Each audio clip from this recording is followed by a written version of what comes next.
Hello everyone and welcome back again in a new video. और आज की इस वीडियो में हम सभी लोग पढ़ने वाले हैं रेशियो एंड प्रपोर्शन। तो इसके क्वेश्चंस को करने से पहले हमें कोई चीज़ यहाँ पर जो है देखनी पड़ेगी, वो है हमारा इन सब के बारे में थोड़ा थोड़ा हमें जानना पड़ेगा कि रेशियो क्या होता है, प्रपोर्शन क्या होता है, किस तरीके से हम कोई भी डिजिट्स को या फिर कोई भी क्वांटिटीज़ को रेशियो में एक्सप्रेस कर सकते हैं। तो ये चीज़ हम लोगों को यहाँ पर सबसे पहले देखनी पड़ेगी, फिर जाके हम क्वेश्चन पे आएंगे।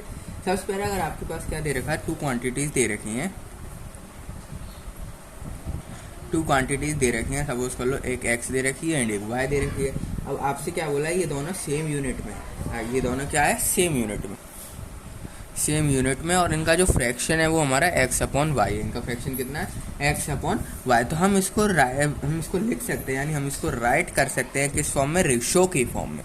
किस फॉर्म में, रेशो के फॉर्म में। किस तरीके से लिख सकते हैं हम इसको, एक्स रेशो वाई। अगर दो क्वांटिटी है हमारे पास, एक्स एंड वाई दो क्वांटिटी है हमारे पास, कुछ भी हो सकता है, ठीक है। अब ये क्या है, एक फ्रैक्शन में ए अपॉन बी या फिर बी, मतलब इसको जनरली हम क्या कहते हैं, फ्रैक्शन को, जैसे कि एक्स अपॉन वाई, ए अपॉन बी, मतलब एक तरह के फ्रैक्शन में है ये, फ्रैक्शन में देख रहे हो। तो हम इसको क्या कर सकते हैं, इस फ्रैक्शन को यहाँ पर इस तरीके से यहाँ पर रिप्रेजेंट कर सकते हैं। यानी एक्स अपॉन वाई को हम किस तरीके से लिख सकते हैं, एक्स रेशो वाई। अब एक्स रेशो वाई अगर लिखा है तो इसका मतलब सिंपली होता है हमारा एक्स अपॉन वाई। ये चीज़ आपको यहाँ पर जानना है, एक्स अपॉन वाई का सिंपली एक्स रेशो वाई का मतलब होता है एक्स अपॉन वाई।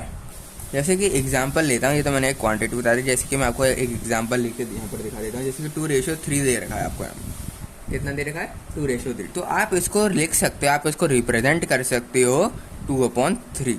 इस तरीके से रिप्रेजेंट आप इसको कर सकते हो। इसको किस तरीके से रिप्रेजेंट कर सकते हो, इस तरीके से आप इसको रिप्रेजेंट कर सकते हो। अगर इसमें बोले एंटीसीडेंट कितने हैं, इसमें एंटीसीडेंट मतलब जो हमारा न्यूमरेटर में हो, जो हमारा न्यूमरेटर में, तो कितने हैं इसमें, 2। और कंसिक्वेंट कितने, कंसिक्वेंट क्या होता है, जो हमारा डिनोमिनेटर में हो। न्यूमरेटर में होता है वो एंटीसीडेंट, और जो कंसिक्वेंट होता है वो हमारा क्या होता है, डिनोमिनेटर वाला। यानी कंसिक्वेंट इसमें कितने, 3 है। तो ये चीज़ है, यहाँ पर हमारी रेशियो की बात हो गई, किस तरीके से हम दो क्वांटिटी को रेशियो में यहाँ पर लिख सकते हैं। और जो हमारा न्यूमरेटर में होता है उसको हम एंटीसीडेंट कहते हैं, जो हमारा डिनोमिनेटर में होता है उसको कंसिक्वेंट कहते हैं। जो और चीज़ हमारी समझने की है वो इसमें ये होती है, अगर आप क्या करते हैं, दोनों साइड मल्टीप्लाई या डिवाइड या ऐड सब्ट्रैक्ट करते हैं, तो हमारा क्या होता है, रेशियो में कोई फ़र्क नहीं पड़ता। जो हमारी क्वांटिटी होती है उसमें कोई हमारा फ़र्क नहीं पड़ता, वो कुछ इफेक्ट नहीं होता। जो हमारा रेशियो है वो एकदम एज इट इज़ रहता है। जैसे कि मैं आपको बताता हूँ, हमारे पास यहाँ पर दे रखा है 2:3, और हमारा इस साइड दे रखा है इक्वल टू लगा के, इस साइड दे रखा है हमारा 10:12, ठीक है। जब ऐसे दे रखा है हमें, अब हमें क्या बोला, हमें कितना दे रखा है, एक तो दे रखा है 2:3 और 10:12। अगर मैं इसको चाहूँ तो इस तरीके से भी लिख सकता हूँ। रेशो को जो है मैं किस तरीके से यहाँ पर लिख सकता हूँ, 10 और 2 यानी कि 12:12, 13, 14, 15, 12:15, इस तरीके से भी मैं इनको लिख सकता हूँ। इसमें क्या होगा, कुछ अफेक्ट नहीं होगा। ये बिल्कुल की बिल्कुल सही इक्वेशन बनेगी हमारी, क्या बनेगी, बिल्कुल सही इक्वेशन बनेगी, जो कि हमारी किसके बराबर होगी, इसके बराबर। पर मैं इसको इस तरीके से लिखूंगा तो आपको ज़्यादा क्लियर होगा, ठीक है। हम अगर इन दोनों को मैंने क्या क्या सिंपली 10 और 2 को ऐड कर दिया, 12 और 3 को ऐड कर दिया। अगर मैं इन दोनों को ऐड करता हूँ तो फिर भी हमारी जो हमारी रेशियो है वो हमेशा सेम रहेगा। देखो 12:15, अब 12:15 को मैं फ्रैक्शन की फॉर्म में लिख सकता हूँ, यानी कि 12/15 लिख सकता हूँ। इसको आप क्या करो, इसको डिवाइड कर दो, 3 की टेबल से जा रहा है, 3 4 जा 12 और 3 5 जा 15, कैंसिल आउट होगा यहाँ पर। तो आप क्या कर सकते हो, यहाँ पर देख सकते हो, यहाँ पर हम इसको इस तरीके से करेंगे। देखो 12:5 आपका आ गया। अब 12:5 को अगर मैं आपसे बोलूँ कि आप एक्सप्रेस कर सकते हो इन द फॉर्म ऑफ फ्रैक्शन, तो आप फ्रैक्शन की फॉर्म में रिप्रेजेंट कर सकते हो 12/15।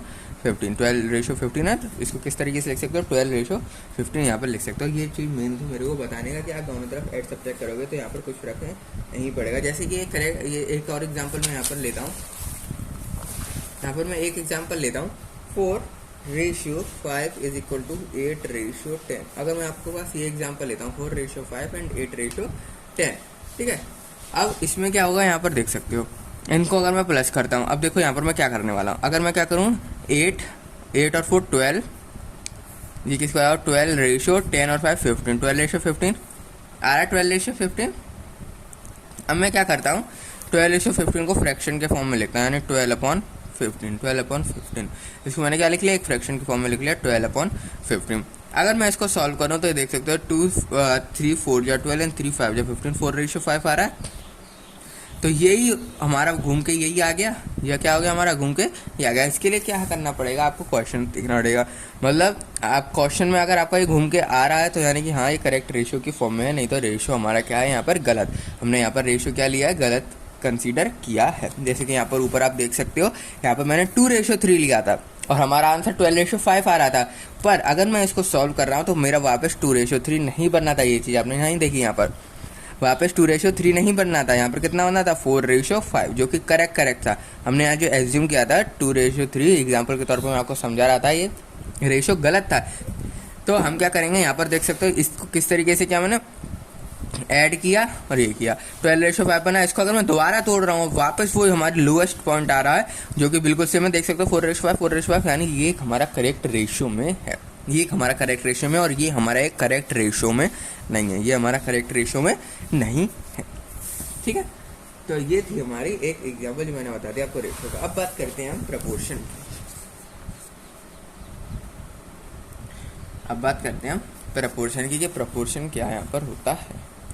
जैसे कि प्रपोर्शन क्या होता है हमारा, प्रपोर्शन अगर सीधे शब्दों में हम समझें तो दोनों तरफ जो है, जो रेशियो की दोनों तरफ अगर इक्वालिटी है तो उसको हम सिंपली प्रपोर्शन कहते हैं। अगर इसको डिफाइन करना तो आप ये लिख सकते हो, तो equality of two ratio is called, equality of two ratio is called, इसको हम क्या कहते हैं, प्रपोर्शन कहते हैं।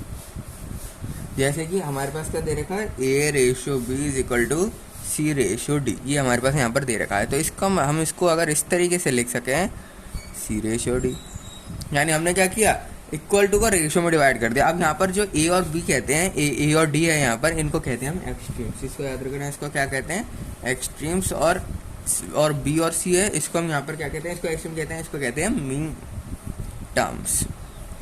इसको हम क्या कहते हैं यहाँ पर, मीन टर्म्स। अगर मैं यहाँ पर ये लिखूँ, इसका मतलब क्या हो गया, प्रोपोर्शन का मतलब सिंपल ये है, अगर दो प्रोडक्ट करें मीन टर्म्स का, अगर प्रोडक्ट करें एक्सट्रीम टर्म का, दोनों अगर बराबर आ रहे हैं तो यानी वो क्या है, प्रपोर्शन में है। यानी कि क्या कह रहा हूँ मैं, product of mean terms is equal to product of extreme terms.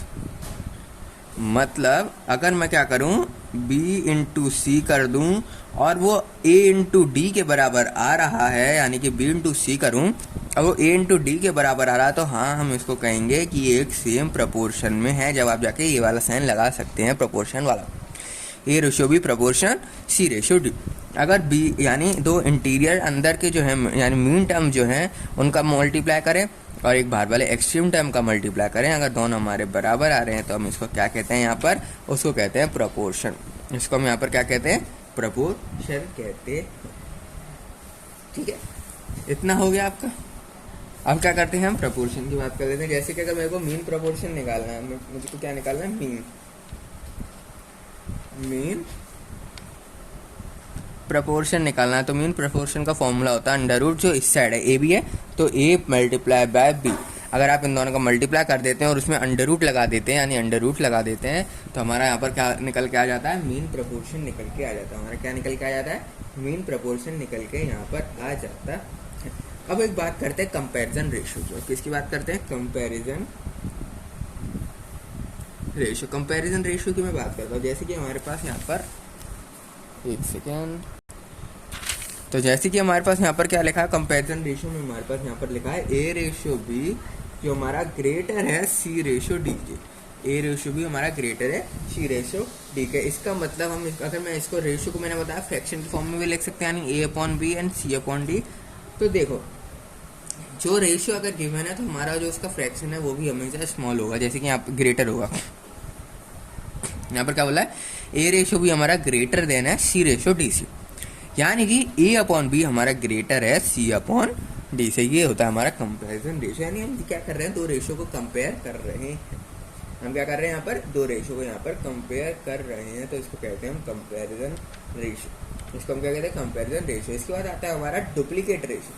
अब डुप्लीकेट रेशियो यहाँ पर क्या होता है, डुप्लीकेट रेशियो मतलब स्पेलिंग देता हूँ, duplicate ratio.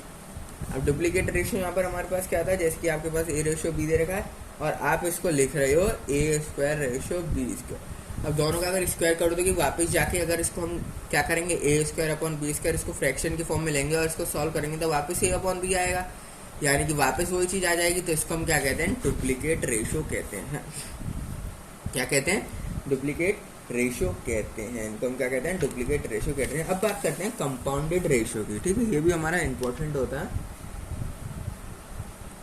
Compounded ratio, compounded ratio क्या होता है, जैसे कि हमारे पास लिखा है ए रेशियो बी, ठीक है, नीचे कर देता हूँ, सी रेशियो डी, और एक दे रखा है a b c d e ratio f, ये दे रखा है। तो कंपाउंडेड रेशो को अगर हमें लिखना है, कोई देखना है कि कंपाउंड रेशो है, तो वो क्या होता है हमारा a c e ratio b d f, a c e ratio b d F.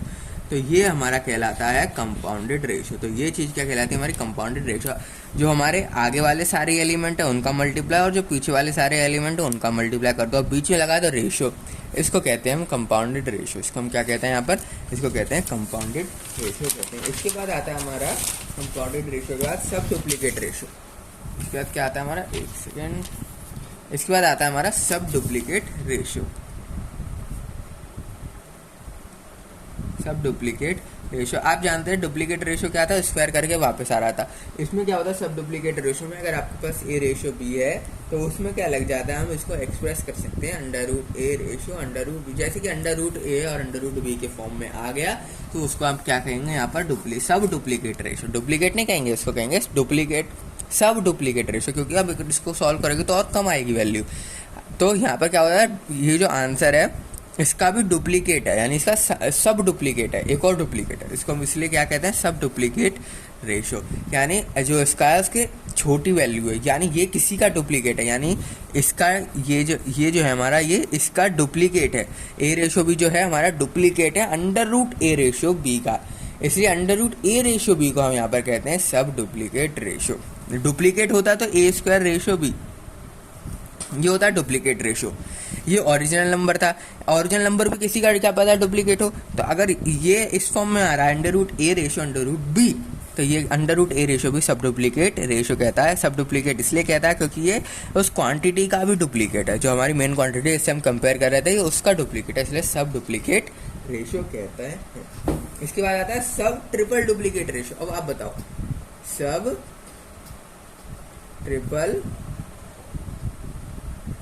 Triplicate, duplicate नहीं ट्रिप्लीकेट, इसको इस तरह का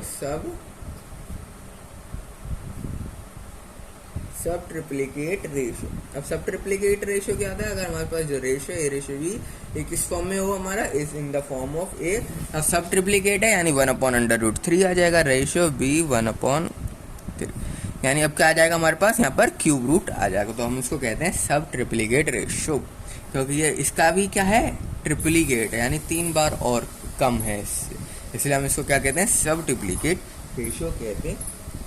तो इस वीडियो में इतना ही, मैंने आपको बता दिया कई सारी चीज़ें, डुप्लीकेट, कंपैरिजन, कंपाउंडेड, ट्रिप्लीकेट, सब ट्रिप्लीकेट, मतलब ये चीज़ मैंने आपको सिंपली यहाँ पर बता दी। अब क्या होता है, रेशियो क्या होता है, प्रोपोर्शन क्या होता है, यही चीज़ आपको पता चली। अब जब मैं क्वेश्चन करूँगा आपको सिंपली यहाँ पर इजी रहेगी, जब आपको कई सारे रेशियो दे रखेंगे आप उसको इजीली क्या कर सकते हो, फॉर्म कर सकते हो इन द फॉर्म ऑफ न्यूमेरिकल्स, मतलब आप इक्वेशंस बना सकते हो। तो इस वीडियो में इतना ही, मिलते हैं आप सभी लोगों से नेक्स्ट वीडियो में। और नेक्स्ट वीडियो जो है रेशियो प्रोपोर्शन वाली, वो जरूर से देख लेना, सारा कंसेप्ट क्लियर हो जाएगा रेशियो के क्वेश्चन को किस तरीके से सॉल्व करते हैं। तो इस वीडियो में इतना ही, मिलते हैं आप सभी लोगों से नेक्स्ट वीडियो में, और चैनल को सब्सक्राइब जरूर से कर देना।